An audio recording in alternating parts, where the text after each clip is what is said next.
We are with the head coach of the Canutillo football program, Coach Scott Brooks. Coach, how are you? How's media day so far? Little slow, but not bad. A little stuffy in here. We're moving along.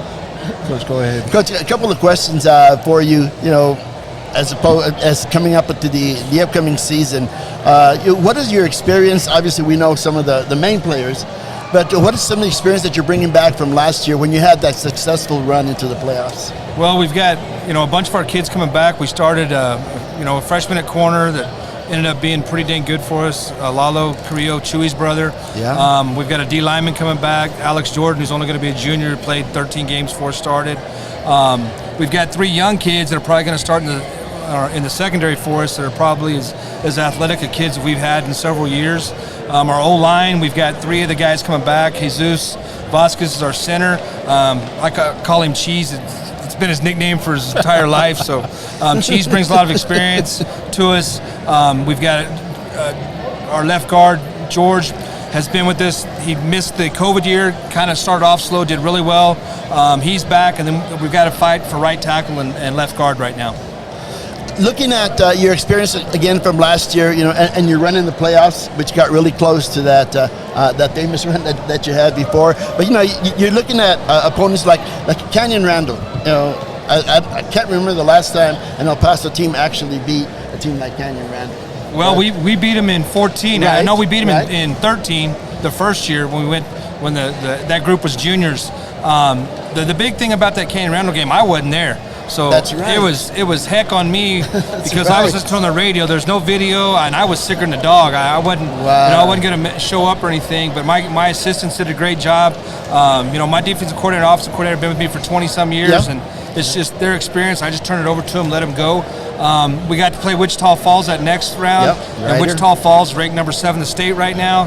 They've got a good group coming back. We got out physical the first time I felt like on offense. Our kids learned from that because they realized, hey, we got to work. And we had a good summer in the weight room and in the off season. Christian? Coach, how is it having a guy like L.J. Martin who was heavily recruited? He's going to Stanford. Kind of having that kind of explosive guy, how has that been for you, and how does he take the load off the offense? Well, it makes it real easy.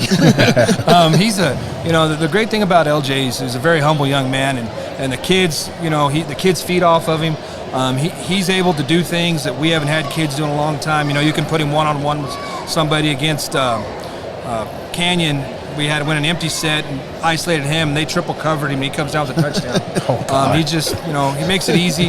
And then we're hoping it opens up our pass game a little bit because everybody focuses on him so much. And it's been a play. It's a once in a lifetime. And Coach Grijalva can, there's very few and far that you get that kind of athlete. The cool thing was getting to meet a lot of the coaches that came through, learning about the recruiting process. We've had a lot of D2 kids, not a lot of D1 kids. And how a little cutthroat it is, I guess, these days. Right. And, Coach, speaking of cutthroat, this district that you're going to walk into this year is pretty tough. You got 4 teams that were district champions at one point in recent years, and, there's going to be 5 teams fighting for 4 spots this year. Right, it's going to be a dogfight every week, and the tough thing about it is you got to get through the first 5, and the guy that made our schedule, he ought to be fired, me, because we've got a real tough, we go Pebble Hills, Coronado, Austin, Del Valle, Parkland. So it's not like we've got a cakewalk. We just got to get through the first 5 games, be healthy week 6. And talk to me about week 1, because we want to be there to see you take on Pebble Hills. We think you guys are the 2 top programs in this city. Talk to me a little bit about how you've been preparing for Pebble Hills. To be honest, we haven't looked at them. My defensive coordinator has, but I haven't. We've been trying to get our kids stronger, and we'll worry about them Monday we've obviously looked at them a little bit, but we want to play good people, and that's the way I feel like you get. The reason people get in the playoffs and are able to play is you've played good teams. I'm not berating anybody, but I think you've got to play people who are going to challenge your kids, whether you win or lose. They're going to learn from it, and it's if you play tough people, I think it makes your program. Whether if you get beat, you get beat. But if you win, it's a stick in your hat. But it's also your kids get some confidence when you're playing people. You say, hey, they've only played so and so and so and so and so and so, and this is who we've played. So that's the way we feel about it. Coach, I want to thank you for your time. I want to wish you good luck for the season. I know that hopefully you can get past last year's point, and that you stay healthy so you can be on the field also. That would help. That would be. But in any case, good luck this season, and we'll see you. Thank you guys. Appreciate it.